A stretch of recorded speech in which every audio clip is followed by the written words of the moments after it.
ഇത്തരം ശബ്ദമുണ്ടാക്കുന്നത് പലപ്പോഴും ഈ കൊച്ചു കുട്ടികളുടെയൊക്കെ കർണപുടം പൊട്ടിപ്പോകുവാൻ ഇടയാകും. കൂടാതെ ഗർഭിണികൾക്കൊക്കെ പ്രശ്നമുണ്ടാകും, ഗർഭസ്ഥ ശിശുവിന് വരെ പ്രശ്നങ്ങളുണ്ടാവും, കേൾവിശക്തി വരെ നഷ്ടപ്പെട്ടു പോകും. ചിലപ്പോൾ ഈ ശബ്ദം കേട്ട് പേടിച്ച് പല രീതിയിൽ ആളുകൾക്ക് പല അസുഖങ്ങൾ വരാനുള്ള സാധ്യതയും ഉള്ളതാണ്. അത്തരമൊരു സാഹചര്യത്തിലാണ് ഇത്തരത്തിൽ ദുബായ് രജിസ്ട്രേഷനുള്ള രണ്ട് കാറുകൾ ഈ നിരത്തിലൂടെ ചീറിപ്പാഞ്ഞത്. അതിൽ ഒരു കാറാണ് ഇത്തരത്തിൽ വെടി പൊട്ടിക്കുകയും അതിൻ്റെ സൈലൻസറിൽ നിന്നും തീയും പുറത്തേക്ക് വിട്ടത്.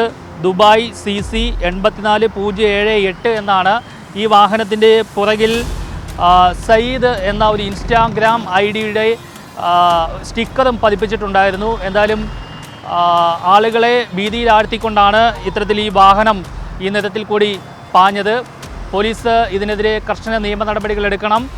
മോട്ടോർ വാഹന വകുപ്പും അടിയന്തരമായി ഈ സംഭവത്തിൽ കേസെടുക്കണമെന്നാണ് നാട്ടുകാർ ആവശ്യപ്പെടുന്നത്.